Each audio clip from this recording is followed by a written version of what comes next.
কি অবস্থা তোমার মায়ের? আপনি একটা কথা বলবেন, আপনার জন্য আমার মা মারা গেল। কি বলো? আমার মায়ের মৃত্যুর জন্য আপনি দায়ী। আপনি বাবারে, আমি তো ইচ্ছা করে কিছু করি না। কেমনে কি হয়ে গেল আমি তো কিছুই বুঝতে পারতেছি না। এখন আল্লাহ রাস্তায় এখান থেকে আপনি যান। আল্লাহ, কি দেখি হয়ে গেল আমি তো কিছুই বুঝতে পারলাম না।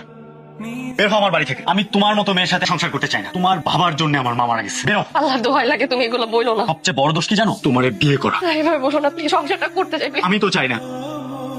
জামাল, রফি সাহেবের কোনো খবর পেলে? স্যার, ওনার ফোন তো বন্ধ। কয়দিন হয় অফিসে আসেন? 5 দিন হবে। আজ থেকে ওনারা চাকরি রেজিগনেশন লেটার রেডি করো, উনি আসলে ধরিয়ে দেবে। আসসালামু আলাইকুম বস, আমার ডাকছেন? আপনি কেন অফিসে আসছেন? জি বস। আপনি তো এখন আমার স্টাফ না, আপনার সাথে কথা বলে আমার মূল্যবান সময় নষ্ট করতে চাই না। বস, আমার কথাটা একটু শুনবেন। আপনার কথা কানে যায় না? আপনার কথা বুঝতে কি সমস্যা হয়? আপনার সাথে কথা বলতে আমার বিরক্ত লাগছে। বের হন। স্যার, আমার চাকরিটা চলে গেলে আমি পরিবার নিয়ে না খাই ওর। স্যার দয়া করে স্যার আমার সাথে এরকম করবেন না স্যার। আপনি না খেতে থাকলে আমি কি করবো? প্লিজ বের হন। স্যার আমার সাথে এরকম করবেন না স্যার। সব হারাই এখন আমি একটু অসুস্থ হয়ে পড়ছিলাম, সেই জন্য অফিসে আসতে পারি না। প্লিজ স্যার একটু দয়া করে স্যার। আপনার আবেগের কথায় তো আর অফিস চলবে না। আপনার যদি কোনো দেনা পাওনা থাকে অ্যাকাউন্টস থেকে নিয়ে বিদায় হন। বের হন। বস, আপনার দুটো পাই। আরে, কি করছেন আপনি? আপনাকে বললাম না বের হন।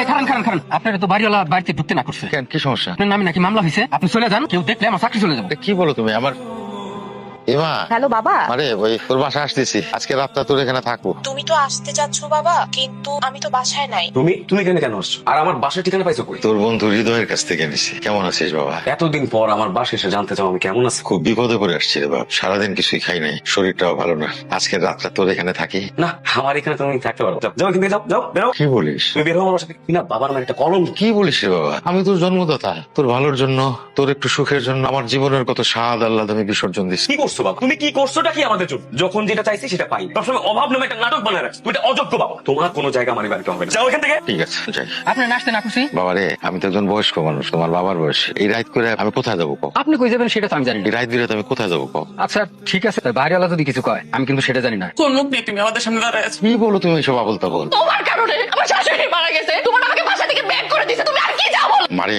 আমি তো তোর ভালোর জন্য। তুমি আমার ভালো চাও না। আমি তোর বাবা, তোর এই সমস্ত কথা বলতে একবারও বুক কাঁপে না? না কাঁপতেছে, কারণ তুমি আমার বাবা না। তুমি যাও এখান থেকে। দেখছো না তোমার মেয়ে তোমাকে সত্যি করতে পারতেছে না। আমরা ভুলে যাই একজন বাবাও রক্তে মাংসে গড়া মানুষ, যার ভেতর লুকিয়ে আছে অসীম ত্যাগ, নিঃশব্দ ভালোবাসা ও অদৃশ্য স্নেহের গল্প। একজন বাবা কখনো ক্লান্ত হন না, কখনো অভিযোগ করেন না। সন্তানদের এত ভালোবাসা দেওয়ার পরও বাবারা কেন অবহেলিত?